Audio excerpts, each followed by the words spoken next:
Hello, I'm Samantha Melton, and this is my Newcomer Project. First, my interview was with the lovely Ashley Benson Miyauchi, which I'm pretty sure her name is different now because she just recently got married this summer. She is a teacher at the English Language Institute at Missouri State University. She has worked with all types of newcomers of different contexts and stuff in the past, of different ages, so she was a wonderful person to talk with. The interview itself was actually pretty funny because I had originally estimated to her the interview should take 10, 15, maybe 20 minutes or so. And then once we started talking, we started sharing experiences, we ended up talking for well over half an hour and honestly did not even feel like we had talked for 10 minutes. So it was just a really wonderful time. So she basically highlighted a distinction of materials because curriculum is pretty much, this is very, very informal, but curriculum is pretty much consistent. The materials are really the things that are going to be changing. And she made the distinction that around ages 13 to 14 is really when students are able to have intrinsic language goals, maybe for just learning language itself. They could actually sit down and focus on, well, today we're going to look at past tense irregulars, as opposed to children who younger than that would probably not care as much, if at all. So she said that younger than 13, she almost exclusively used games in the classrooms.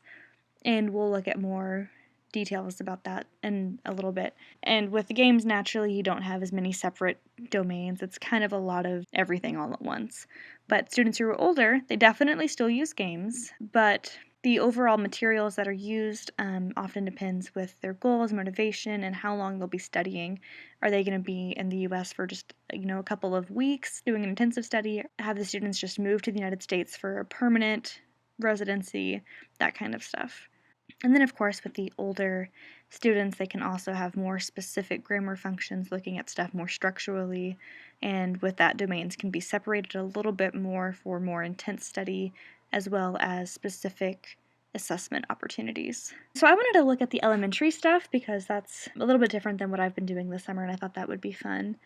And there's some general outlines that Ashley had commented about, just games in general, right? First, always model first. And this is important in, I think, any aspect of education, but especially for TESL and especially for games. Maybe not especially for games, but you want to model, right? I have heard plenty of anecdotes from teachers about this game they think is completely straightforward, and they give it to their students who they think are absolutely ready for it. And without the modeling, the students are just flustered and confused and frustrated. Things like I Spy, even. So just always model. Ashley also said that the more interaction the student's going to have, the better, just as a general rule. That kind of jumping down to the fourth point. Some students are going to prefer the interaction and getting up and getting involved in the game, and others would probably rather just sit at their desk and work by themselves the whole time, but it is still the best to get all the students up and interacting.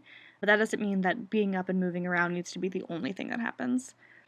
She also commented that any game that you play, say I Spy, the first time you play it's probably going to have enough hurdles that it may not exhibit all of the fruit from it that you were hoping, so plan to play it 3 to 4 times, if not just so the students are confident with it, and you can see students growing and having fun with the game. 2 games that she had mentioned in particular were, doing these out of order, 2-part bingo, which the first half is getting around and asking students questions to fill in the bingo slot, as is pretty common in most classrooms, and then sitting down and playing bingo by yourself later. And I liked how she was able to split it that way. So there's language learning happening, like different domains at different times, and I thought that was really cool. And then she also mentioned sometimes the kids just need a break, and as long as you're practicing, it's still just kind of like, moving them like inch by inch in the right direction. And that was her example for the Price is Right game, where students could hold up an object, or the teacher would hold up an object, and the students would guess how much it is. And they're practicing numbers that way. Just something simple like that. I thought that was really interesting that games can just, be more simple and still be valuable for the students. Some other materials I wanted to mention are children's books, because these are elementary age students.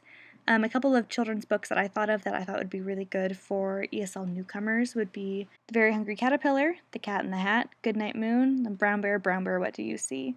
All of these books have really repetitive and very descriptive stories to them, the very hungry caterpillar is following a pattern and he's eating different types of foods. So there's vocabulary in there. The Cat in the Hat rhymes, or now that I'm thinking of it, green eggs and ham would probably be a better example because it's repetitive. Goodnight Moon, same thing, like this repetitive sentence structure. Good night so and so, good night so and so.